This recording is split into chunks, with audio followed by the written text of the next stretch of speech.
Welcome to the CISSP Cyber Training Podcast, where we provide you the training and tools you need to pass the CISSP exam the first time.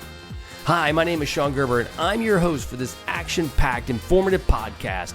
Join me each week as I provide the information you need to pass the CISSP exam and grow your cybersecurity knowledge. All right, let's get started. Good morning, this is Sean Gerber with CISSP Cyber Training, and I hope you all are having an awesome day today. Today is a great day. We passed the Arctic blast that has hit my small little area of the world in Wichita, Kansas, and so it's now starting to warm up and everything is starting to slowly thaw, so thank goodness for that, because all I can tell you, it was cold. It was, bone-chilling cold, but that's like, all I can say is I used to live up in South Dakota and North Dakota, and that was colder, but it was actually very, very chilly, and like negative 30 below wind chill factors. So it is an awesome thing that now we are finally coming out of that, and we'll see. We got a couple more months to go before spring starts to show up, so hopefully we don't have any more of these nice chilly days coming ahead. But you guys aren't here, obviously, to talk about weather, and therefore we want to move into something that is much more pressing to what you want to know about, and that is the CISSP, right? Well, before we get started, I want to talk about a couple areas, or just one specific, as it relates to the changes that are coming in the CISSP exam. This information is coming from Rob Witcher, who has DesCert is his company that he has, and they teach CISSP exams and so forth to various individuals. And the nice part about being in the CISSP world, and what I have learned, is that when it comes to learning the CISSP, people learn differently from other people. And so I'd highly recommend that if you go check them out, they probably might be able to help you, or if you want, come to CISSP Cyber Training, and I'm willing to help you. It doesn't really matter. We're all here to help you pass the CISSP exam. But Rob had a couple good points that he brought up as it relates to some of the changes that are occurring. And as when it comes to the exam and the April 15th deadline, that's actually when they're going to switch over the exams, it's really not a lot of very substantive, that's a big $10 word. They're not a lot of big changes. And these big changes are going to be relatively small. And so these are just a few of the areas that I'm going to kind of go over. And then from there, if you have any other questions, please feel free to reach out to me anytime. But as it relates to the test, when they're talking about making some adjustments, there's the domain weights have slightly been adjusted with domain 1. That's your security and risk management, and it's increasing from 15 to 16, and domain 8 is decreasing from basically 11 to 10. So they're feeling that there's more content that needs to be added to those domains, so therefore they took a little bit of a small tweak to it. There has been a little bit of new material, while other topics have been updated, basically, and moved between the various domains. And we'll have some of that, all of that will be put on CISSP Cyber Training once it occurs. But there's some subtle changes. So what if ever you're studying right now, if you go, well, you know what am I going to do? Do I have to restudy everything? No, you don't. Not at all. This is a very small change. And if you stick with what you currently have, you stick with the CISSP blueprint, you'll be in a great position to pass the exam. I do not anticipate this is going to be something that would derail any of your studying efforts at all. It's just, they're making some small modifications to the content. And it's the one nice thing about the CISSP is if you work on it and you study it, the content itself, for the most part, I've seen a few deletions in the past, but for the most part, they keep adding content to it and maybe just tweaking it slightly. So the information you get isn't typically wrong. It's just maybe a little bit changed.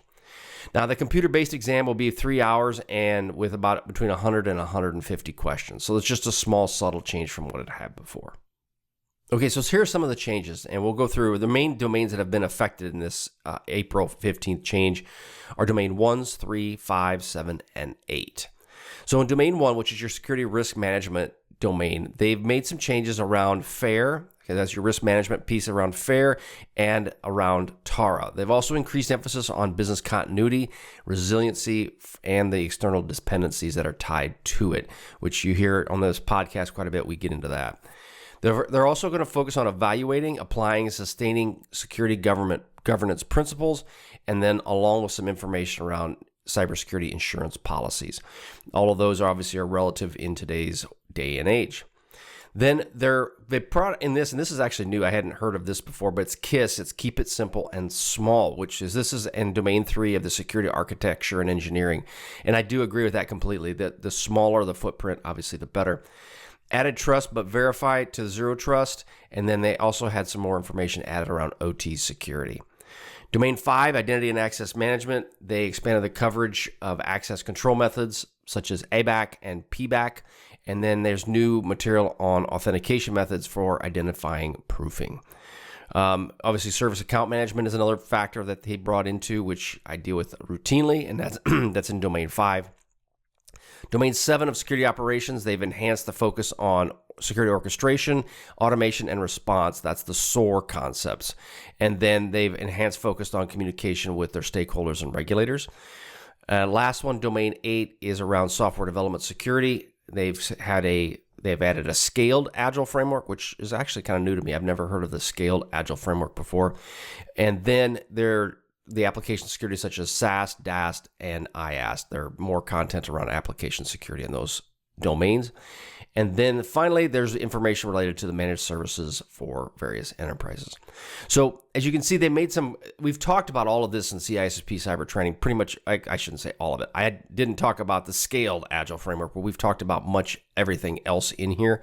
And so what I anticipate is these are just going to be some subtle changes to overall content that we have, and I'll be making some changes to that content as we see fit. There'll probably be a podcast coming out around how that made changes to my overall training program on CISSP cyber training, and then you'll have all of that as well. But again, if you've already started the process of studying, I would not be worried about if you don't get these updates that you're going to fail the exam. I do not feel that that's going to be the case at all, and we'll get you those updates as soon as I have them. All right, so let's roll into this lesson for today. We're going to go over 3.5.4. This is cryptographic systems, and we're going to get into some of the basics that you're going to have to deal with when it comes to studying for the CISSP exam, and then also as a security professional, what you may be talking about with others in your organization. Okay, so we're going to be focusing on cryptographic systems, the functions, vulnerabilities, and the secure implementation on how you would do that around the various security architectures that you'd put in place. So we're just going to go over the basics around this. How each of these are deployed within your environment really is a one-off type of situation you're going to have to walk through, but you need to understand the basics to determine whether or not you want to deploy certain types of capabilities, encryptions, and so forth. And it's just, you'll see as we get into some of the various algorithms that are being used, what are some of the benefits and what are the cons, basically, of putting them in place. All right, so let's get into what is cryptography. I keep saying that wrong. I always goof that up. But it's the science of secure communication using encryption and decryption. And you hear a lot about this in the news of having encryption capabilities of various products, and you feel that you have to have a good understanding of it, and it seems like voodoo magic for this to work. But realistically, it's a very basic principle, but to make it happen in today's world, it can be very complex. And so that's the part where it gets really confusing for individuals. But you're basically taking a piece of content and you are creating either a secure communication path, a tunnel between point A and point B, or you are actually ended up putting a cipher, or you're putting some level of encryption on a document, a piece of content, and then that is protecting it so somebody else can't gain access to it. And then when that's the encryption part, and then decrypting it obviously is just reversing that whole process so that you have access to it. This has been going on since the beginning of time, when people have communications that they want to happen with others and they don't want individuals to read it. And this can be done in multiple different ways, you name it. But some of the ones you'll see in movies are the invisible inks. But there's lots of different ways that this can occur. And it's an art on how this is done in a way that can be done in a way that's safe and secure for the overall process.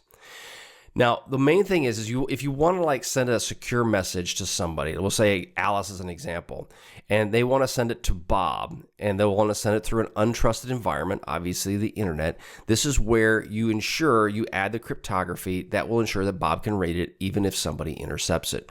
And as you're dealing with this in the security space, especially when you're talking data loss prevention, you want to ensure that you have some level of security built in. Now, it can be as simple as you encrypt it and you give it to Bob, or it could even get more complex where it's encrypted and only Bob can open it on this email address at this location and at this time. And then Bob can have access to it.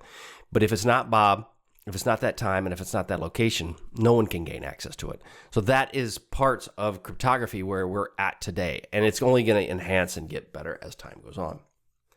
Now, as we get into algorithms that work with cryptography, these algorithms are mathematical formulas that are used specifically for the encryption and decryption of this overall data, right? So if you're going to have the tunnels, you're going to have the data, it's going to have to be encrypted and decrypted.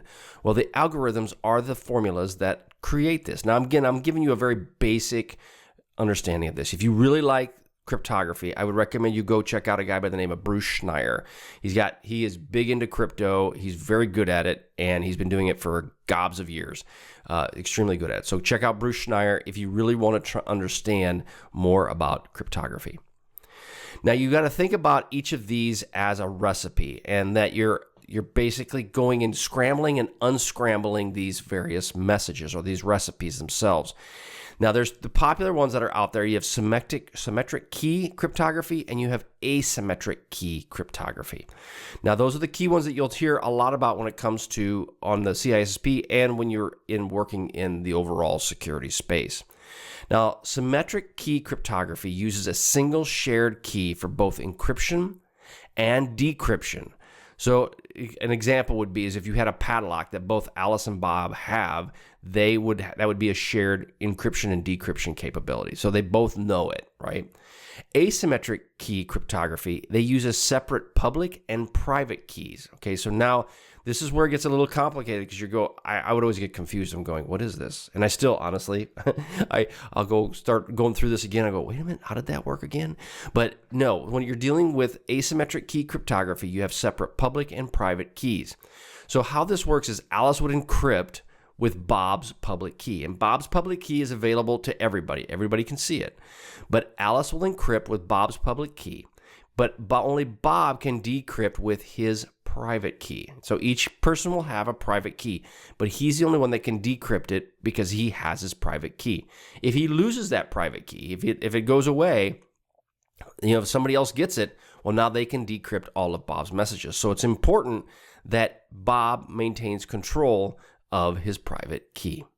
So as an example of this, and this can be something that you can consider just kind of as a outside real life example, is that if you have a mailbox and this mailbox has a public slot for anyone to put letters in it, well, only Bob has the key to open that. So you can put stuff in it, but only Bob is able to be the one that can actually do it. With a mailbox with a public slot and a keyhole represents the asymmetric key cryptography. So you just think of it that way. Kind of break it down into something you can kind of understand a little bit better. I will tell you that this is probably one of the areas that gets a lot of my students, they talk to me about, they get a little confused, and because it can be a little bit overwhelming, but when you deal with symmetric and asymmetric, remember symmetric, they have a single shared key. Asymmetric, you have a shared public key, but you have them private keys. So you're going to hear the term cryptographic systems. Now what these are is they combine algorithms, protocols, and the key management procedures to protect the specific information. Now we're going to talk about key management, and that's a big factor of how do you maintain and manage these keys, especially when you get into the cloud world. When we had all on-prem servers, key management, you had a key management server that was sitting within your data center, and it was relatively easy to, I say easy, but it was more easy to maintain that. Now that you have cloud systems that are dispersed all over the place, it's very important that you have a good, strong key management system that you can use to store all of your various keys. Now, the clouds, I know I've dealt with AWS. Their key management system works very well. You just have to make sure you architect it to include how you're going to incorporate key management into your overall infrastructure. Hashing algorithms. So these generate a unique fixed length fingerprint of data. So you have the SHA-256 and you have the MD5R as an example. Now, this really comes down to is, let's say you send an email to Bill. Bill sends an email. You are going to send it to Bill. You send this email. You then hash it with an MD5 hash. It creates this fingerprint of it. And based on the context and the content within your email, it creates this basically this hash. You then send it to Bill. Bill then compares, now Bill doesn't do this, it all does this automatically, compares the MD5 hashes. Well, if the MD5 hashes are the same, then it's good. The email has not been tampered with. However, if someone had added one character to that email, the MD5 hashes would not equal. They would not be the same. So therefore, it would show that someone had actually tampered with that email. So this is the importance of the hashing algorithms. They create a fingerprint to ensure that there's data integrity of this overall email system that's going out. So just kind of think of it that way. Now, digital signatures, these provide authentication and non-repudiation using asymmetric keys. So remember, as we talked about with asymmetric keys before, you have public and private keys. So Bob would digitally sign this message with his private key. Okay, so he's same thing with encryption, but he's doing it now. He's signing this with his private key, proving that he sent it and then preventing him from potentially later denying he didn't do it. Now, you'll see this a lot, and the government has been doing this for many years of adding digital signatures. Corporations will do this as well, but it does add overhead. But a digital signature is a good way to prove that, yes, Bill's computer account, okay, did send that. Now, typically what will happen is you'll have that digital signature will be set to what they call a CAC card or a common access card. And it has like your credit card that you use, it has a chip in it. And that chip has your digital signature associated with it. So you have that second form of identity, you shove it in the CAC reader, into that reader. It then signs your document from you and it's sent off. That it works really well to help ensure that you have non-repudiation as it relates to the overall email that was sent out. So it's just like signing a digital signature with your hand, but it's using a piece of equipment or a CAC card to do that for you. Okay, so symmetric key algorithms. This is a shared key for both encryption and decryption. So let's get into some of the various algorithms that are out there and available. One is AES, and this is called Advanced Encryption Standard. Now, it's considered the gold standard for symmetric encryption, and it does offer real strong security and very good performance. So this is one you'll see a lot of as you're out and you're in your environment. You'll see AES is the primary one. I don't see a lot of the ones that we go through. Every once in a while I'll see them, but I don't typically see these various algorithms. But AES is considered the gold standard. Now, it's commonly used in various applications to include file encryption, secure communication protocols, and disk encryption. Now, it was adopted in 2001, so it's going on 23 years old, 24 years old. No, 23 years old. And it does support 128, 192, and 256-bit key sizes. I will say that the 256 is what you see a lot of. That 128 will pop up when you're dealing with older type equipment that maybe have been around for a little while. But it does support 128, 192, and 256. I don't see a lot of 192 out there. It's either 128 or 256. It's widely used within Wi-Fi security of WPA2, VPNs, file encryption, such as your 7-zip, WinZip, and so forth, and then overall disk encryption, such as BitLocker and FileVault. You will deal a lot with BitLocker. I deal a lot with BitLocker, and it's a great tool that you can use within disk encryption for your Windows environment. So that's AES. Again, common gold standard, used highly within the overall ecosystem of the encryption world. The next one is DES. This is Data Encryption Standard. Now, I'm an old guy, and so I remember when DES was out, but it is not one that is highly used at this point in time.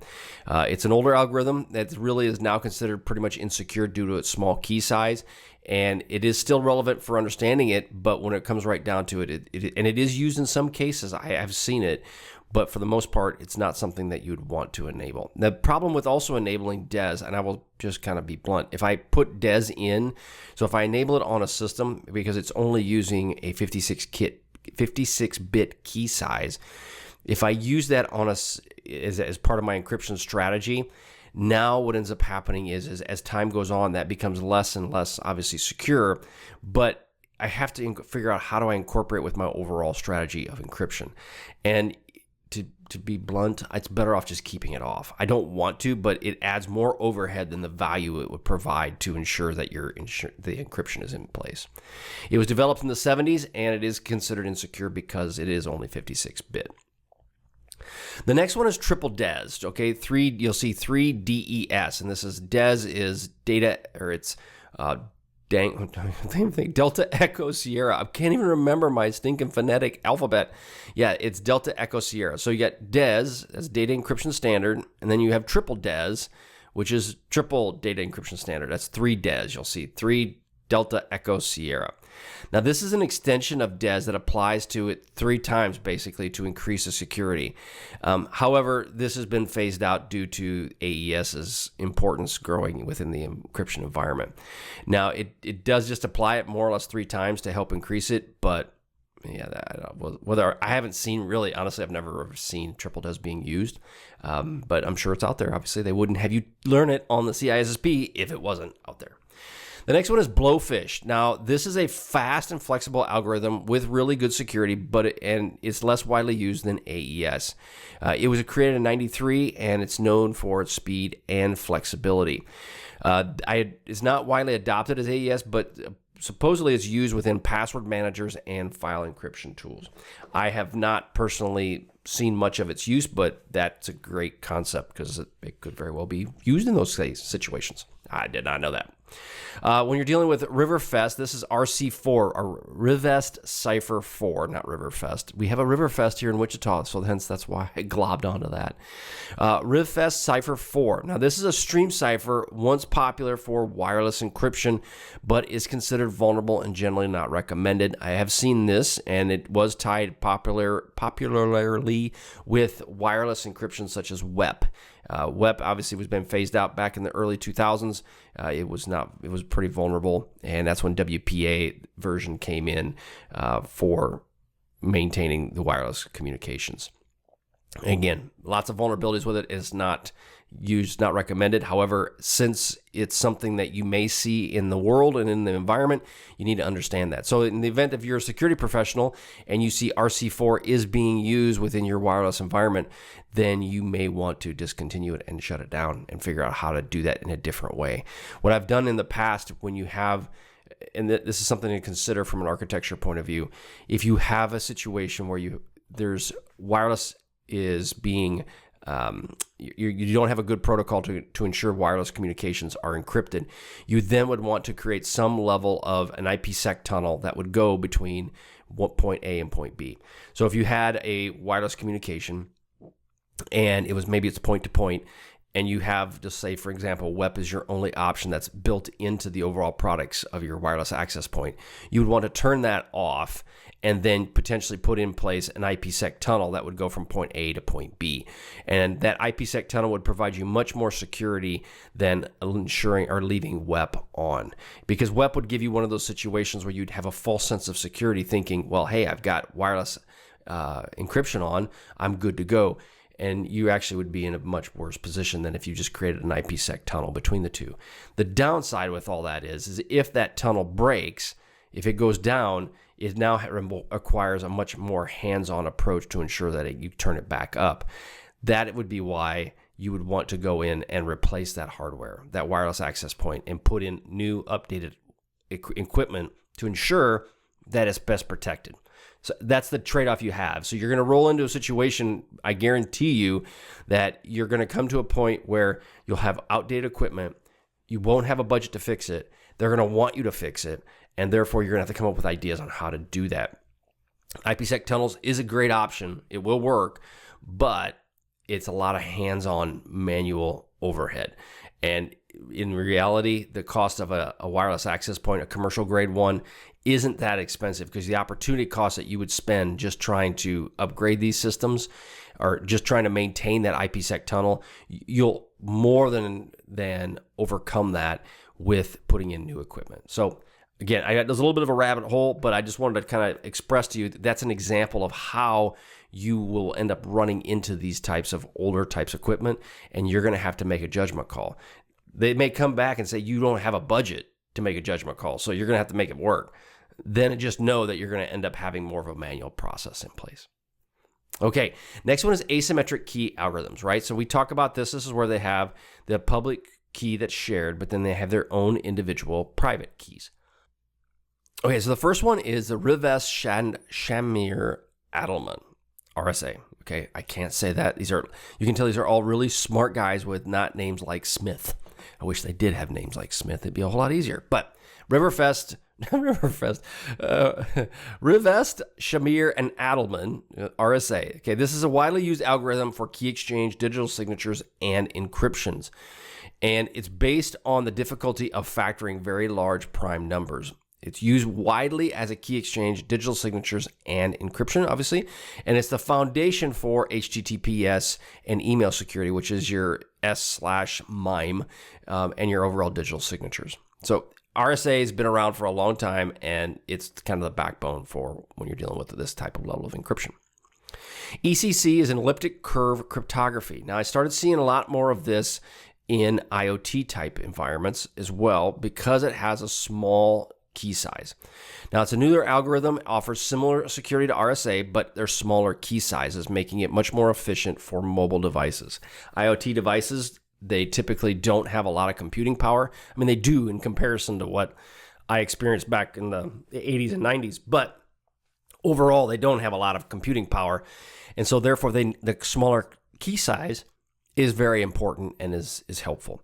So they're gaining popularity in mobile and IoT just because of those efficiencies. And I guess they were used in Bitcoin and other cryptocurrencies as well. And that would make sense because if you've got a miner, which I did, then as it's going through and it's chugging away at that Bitcoin, it would be good to have some level of something faster. Diffie-Hellman. Now, this is a key exchange protocol for securely establishing a shared secret over an insecure channel. It's often used in conjunction with other algorithms for secure communications. It's a key exchange protocol, and it's not specifically used for encryption itself. It's used to design specifically to establish shared keys for symmetric encryption. It's a foundation of secure communication protocols such as TLS and SSH. The next one is El Gamal. This is a symmetric algorithm used for encryption and digital signatures.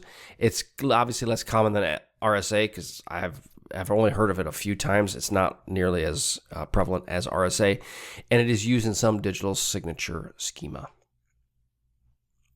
Now, we talked a little bit briefly at the beginning, a little bit about hashing algorithms. So there's two primary ones that are used. There's the SHA-2, and then there's the MD5.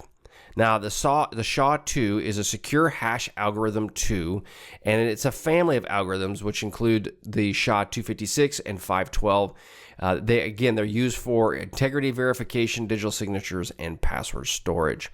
The family is considered the most secure, and when it comes to integrity verification, that is the primary use of them.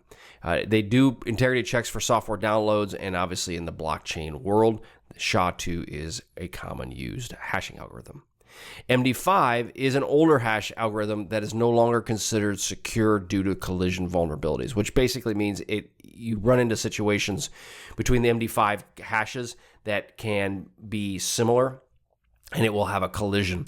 And it's relevant for understanding the overall cryptography and aspects, but because of those vulnerabilities and those collision vulnerabilities, it is something that they don't recommend its use. Now, will you see it? Yes, you will probably see it within your environment. Okay, that's all we've got for you today, but this was over domain 3.5.4. This is cryptography. Main thing was to cover some of the algorithms and the overall process. Again, just kind of a quick review. We talked about symmetric and asymmetric cryptography. Again, the symmetric deals with a single shared key. The asymmetric cryptography deals with a separate public and private keys. We talked about the different hashing algorithms, obviously the SHA-2 versions of the SHA-256 and then MD5. And then we talked about the various key algorithms that would deal with is AES, DES, triple DES, Blowfish, and the Rivest 4. And then from an asymmetric key algorithm, we talked about RSA, ECC, Diffie-Hellman, and El Gamal. Okay, I hope you guys have a wonderful day. Go over to CISSP Cyber Training.